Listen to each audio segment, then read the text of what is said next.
Hello everyone, Nisha Sanjeev and welcome to this episode of Conscious Transformation series. Today we will look into the first step that is required to live a purposeful and peaceful life. We all yearn to live a peaceful and purposeful life, right? So the first step that is required to live a peaceful and purposeful life is understanding and acknowledging our body-soul connection.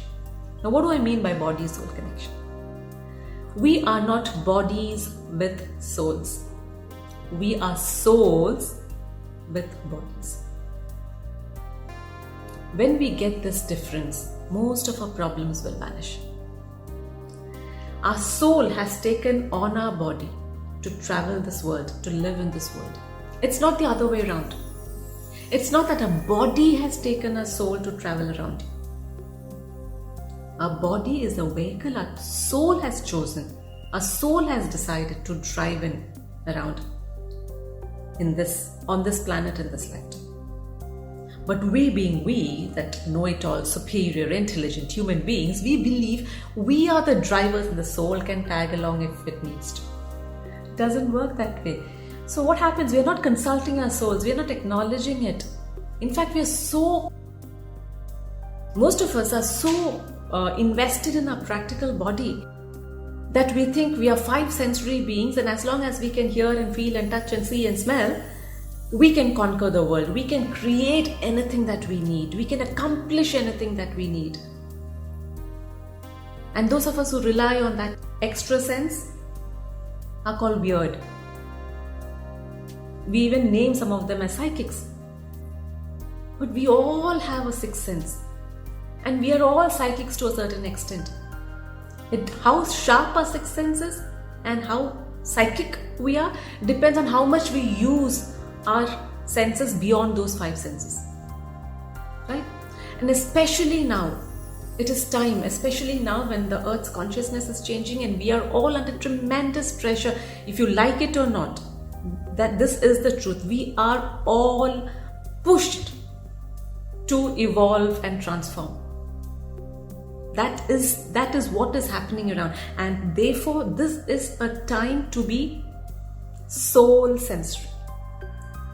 Let's make it a habit to listen to our soul if you want to live a peaceful and purposeful life. I've done a video earlier on how to identify your purpose. I will leave the link in the description box. Please go check that out.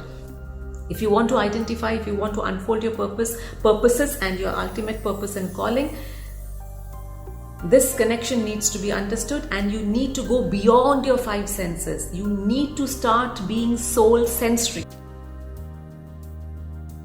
Very, very important.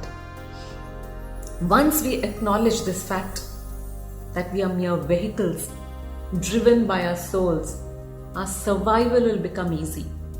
We will no more be surviving, we will be living and existing and thriving, upgrading from survival mode to thriving mode. That is when we can let go of easily, or at least ignore our egos and take that back seat and let ourselves be driven by our soul. That is when we will give up resistance. We will be willingly taking a back seat, and that in other words is called surrendering. And surrendering, my dear friends, is nothing passive. We have to do the work still. Our human body will have to do the work. Our human mind will still have to process that information and instruction that is being sent down to us in form of intuitions. But the only difference will be we will do it with more peace and joy and love. It's like going to school. The teacher will teach the students, guide the students, show the students what is right and wrong. And it's up to the students how much they will listen to the teachers, how much they are willing to imbibe and implement and reproduce it in the exams. And when they reproduce it excellently, when they've studied everything, when they've listened correctly, they will upgrade themselves, they'll pass and they'll go on to the next grade. It's the same thing on this earth school as well. The soul is teaching us and guiding us and telling us what is right and what is wrong, and it is up to us to listen and to implement that and reproduce that learning when life tests us. When difficulties arise, when challenges arise, when we are at this crossroads, when life happens, these are all exams on earth school. If we listen to our soul and reproduce that correctly, we can upgrade ourselves, evolve ourselves, and transform ourselves. So be soul sensory, understand body soul connection, and it is time to get soul sensory if you desire to have a peaceful and purposeful and joyful life. Until next time, be happy, God bless, and don't forget to subscribe and share this video if you resonate with it. Thank you.